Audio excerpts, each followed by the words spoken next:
박정희가 경제 발전시켰다는 등신 새끼들 잘 들어.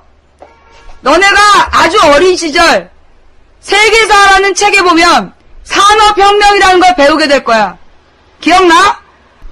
산업혁명의 인구 증가 그래프를 봐. 그게 뭐냐 하면 17, 18세기 바탕을 만들어서 영국에서부터 산업혁명이 일어나. 그때 경제 생산 능력이 늘어나. 그래서 인구가 폭증하고 그렇게 경제가 발전하는 거야. 산업혁명이라는 게 일어나면 경제가 성장하는 거야. 그거를 그 영국에서 그 당시에 왕이나 총리 탓으로 돌리는 사람 봤어? 영국에서 이 산업혁명으로 인구가 증가하고 경제가 발전한 거를 그 여왕 덕분으로 쓰는 사람 봤어? 미국의 산업혁명 과정에서 경제 발전에 그 경제 발전하는 과정을 그 대통령의 공으로 세우는 나라 봤어? 중국에서 자본주의를 도입하고 경제가 발전해 중국 주석을 영웅으로 대접하는 거 봤어? 박정희 시대에 우리나라는 산업혁명이 일어난 거야. 이승만이 무능하게 북한보다도 우리나라를 못살게 만들었는데 온갖 부정부패로 우리나라 경제를 막고 있다가 1960년 민주정부 들어서서 1년 동안 경제계획을 세웠어. 그 경제계획을 훔쳐가지고 우리나라 경제계획을 시작한 게 박정희야. 박정희가 대통령이 안 됐으면 대한민국은 더욱더 발전했어, 이 등신새끼들아. 박정희가 자본주의를 지켰다고 얘기하는 천하에 들떨어진 이 등신같은 대가리들아, 잘 들어. 박정희의 경제정책은 자본주의 정책이 아니었어. 박정희의 경제정책은 철저히 국가주도 계획경제였어. 박정희가 자본주의를 지켜? 너네들은 중고등학교 때 경제 시간에 쳐 잤냐? 세계사 시간에 쳐 잤어? 귓구멍이 막혔냐? 중국의 경제성장이 박정희의 경제성장의 수만 배야. 그런데 중국의 경제성장 시켰다라고 그 영웅시하는 거 봤어? 미국의 산업혁명 19세기에 있었어. 그 과정에서 대통령의 공으로 돌리는 거 봤어? 중국에서 자본주의를 받아들인 건 등소평 이후야. 등소평을 영웅시한다고. 야, 이 등신 같은 놈아. 중국에서 등소평은 개혁특구를 만들었을 뿐이고 중국 공산주의를 포기한 게 1990년대야. 등소평은 흑묘, 백묘 이론 내면서 실용주의를 주장한 거고, 그래서 개혁특구, 그걸 만들어서 자본주의를 실험을 한 거고, 중국인민공화국이 중국으로 바뀌는 게 언젠지 봐, 이 등신 같은 놈들아. 80년대 말이야.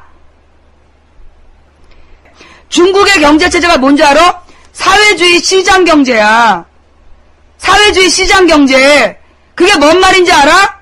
생산은 자본주의적으로, 분배는 공산주의적으로, 이걸 보고 제3의 길, 혼합경제체제라고 그러는 거야. 무슨 정치가 공산주의야. 너 공산주의가 뭔지는 알아? 공산주의가 뭔지 알아? 공동생산, 공동분배 경제체제를 공산주의라고 하는 거야. 아이, 들떨어진 새끼들 진짜. 저런 새끼들이 모여 앉아서 박정희 전두환 찬양하지. 너네들 잘 들어. 가서 찾아봐. IBRD 보고서, 경부고속도로에 대한 보고서 한번 찾아봐. 박정희가 자기 고향을 위해서 경부고속도로를 놓기로 해. 서울에서 대전까지 내려가던 고속도로가 갑자기 휘어져. 그래서 대구를 향해 이렇게 가다가 구미를 돌아 대구를 쭉 돌면서 울산 근처까지 내려가서 부산까지 가. 경부고속도로는 S자형 도로야, 등신새끼들아. 그걸 만든다고 그러니까 IBRD라는 세계 경제 전문가들이 보고서를 보내. 니네 그러지 마라. 이미 한국에는 부산에서부터 서울까지 경부철도가 놓여져 있고 호남철도가 놓여져 있어서 뭐가 이 횡건 도로망은 구축되어 있다. 같은 돈을 들여서 국가를, 대한민국을 조직적으로 발전시키려면, 균형 발전시키려면 어떻게 알아? 철도와 철도 사이를 가로로 연결하라고 보고서를 냈어. 그게 김대중이 주장한 게 아니라 IBRD 연구 보고서 했나. 그래서 대한민국을 발전시키려면 경부고속도로를 놓을 돈으로 가로 세로 지금 우리나라의 전북의 최대 도시가 전주야. 경북의 최대 도시가 안동이야. 2개 있는 도로 있어 없어? 없어 이 등신 새끼들아. 전주에서 안동 가려면 지그재그로 가야 돼. 광주에서 대구 가는 거 있어 없어? 있나? 그게 88고속도로인가? 88고속도로 가봤어? 88고속도로 달려봤어? 거기 고속도로가 1차선이야. 한 차선밖에 없어. 고속도로인데 가운데에 중앙 분리대가 없어. 중앙 분리대가 없는 고속도로에서 추월하려고 길 건너면 그대로 쳐 죽는 거야. 그게 88고속도로야. 또 이 남해고속도로라고 있어. 남해고속도로 가봤어? 경상도 촌구석 도로보다도 후진 게 남해고속도로야. 내 시집이 경상남도 사천이야.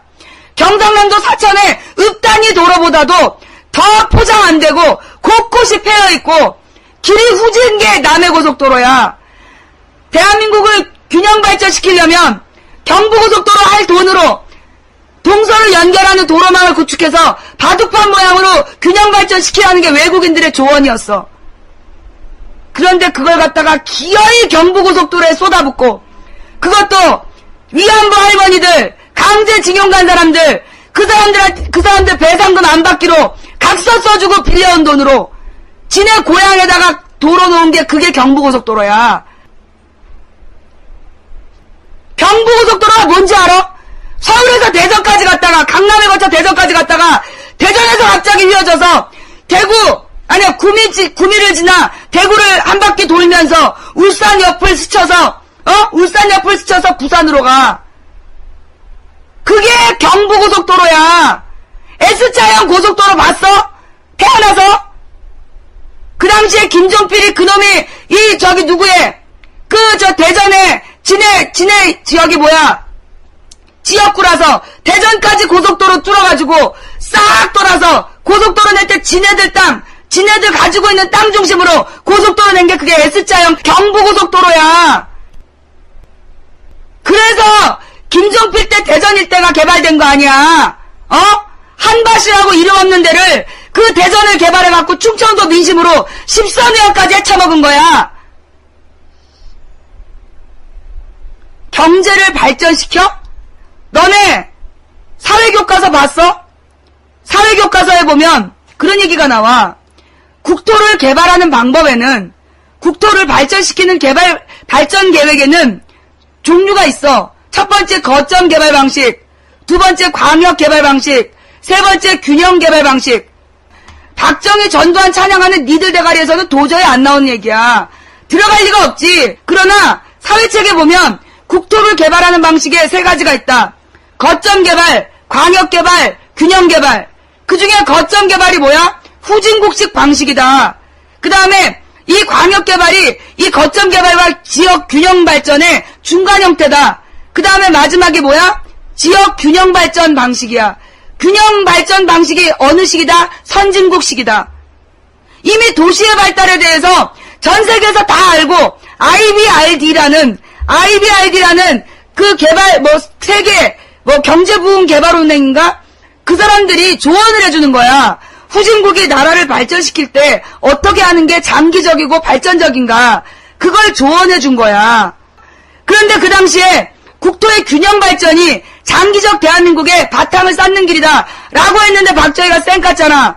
수도권 중심, 남동임의 공업지역, 그 다음에 경북 중심 이렇게 개발했어. 이렇게 결론은 어떻게 됐어? 지금 서울 수도권 2,500만, 그 다음에 경상도 지역, 경상남북도 일대에 살고 있는 사람이 1,300만, 4,800만 인구 중에 3,800만이 경기도하고 경상도에 살아. 지금 우리나라 4,800만 인구 중에 서울 수도권에 2,500만이 살아요. 서울 경기도 일대, 서울 인천 경기 이 지역에 2,500만이 살고, 대구 경북, 그 다음에 마산 울산 창원, 이 경상남도 여기에 1,300만이 살아. 그러면 인구의 4분의 3이 경기도하고 경상도에 몰려 살아. 그래서 강원도, 전라도, 제주도, 충청도는 인구 희박지역이야. 알아? 왜 지금 전국이 이렇게 경제가 발전하지 못하는지 알아? 어디서 박정희가 경제개발시켰다는 개소리를, 자본주의를 지켰다 개소리를. 박정희 시대는 산업혁명 시대였어. 국가주도 산업혁명. 알아? 국가주도 산업혁명을 이룬 사람이 비스마르크. 들어봤지? 비스마르크, 철혈정책, 히틀러, 그리고 박정희야. 독일에서는 2번 있었어. 비스마르크하고 그 19세기 비스마르크랑 그 다음에 20세기 히틀러 2번 있었어. 우리 남한에서 국가주도 산업혁명이 박정희 때 있었던 거야. 비스마르크하고 히틀러는 박정희보다 1000배, 10,000배 엄청난 발전을 만들었어. 그러나 어떻게 됐어? 걔네들은 지금도 영웅대접 못 받아. 독일에서 히틀러 자식이 나와서 내가 당대표 한번 해보겠다. 내가 독일 총리 후보 한번 하겠다 그럼 총 맞아 죽어. 알아? 독일에서 히틀러 자손이 나와서 내가 우리 아버지가 독일을 발전시켰으니 내가 대통령 한번 해볼래요. 총리 한번 해볼래요. 그러면 소리 없이 총 맞아 죽어. 알아? 비스마르크가 무슨 영웅 대접을 받아. 비스마르크도 철혈정책이라고 분명히 독일 교과서에서는 그의 독재 정치를 비판하는 내용이 들어있어.